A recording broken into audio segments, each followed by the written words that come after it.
nawalan ng itlog ng pugo.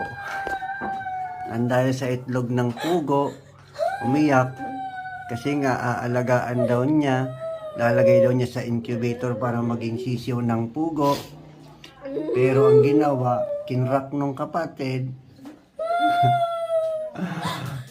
Huwag ka na umiyak kasi bibili tayo ng itlog ng pugo sa palengke. Ha?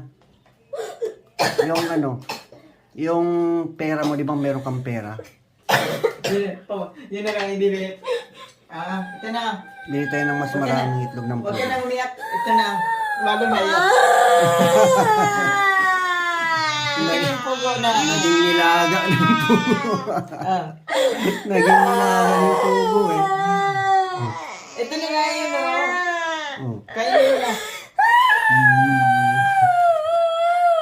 Takban mo na yung Huwag ka na umiyak.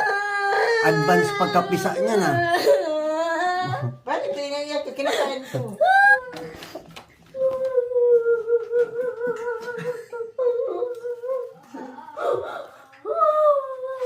Anong bubuhayin mo?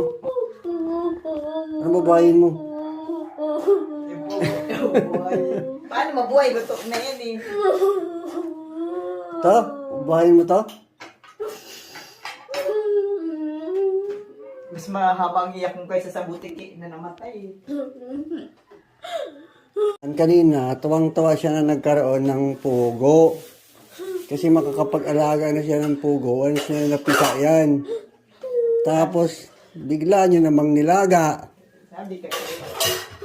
Sino ba may kasalanan? Sabi mo kasi lutuin. Kinak na rin, pero tapos sabi ni Mama, hindi na tayo mabubuhay eh. Hindi mabubuhay kasi karak na yun eh.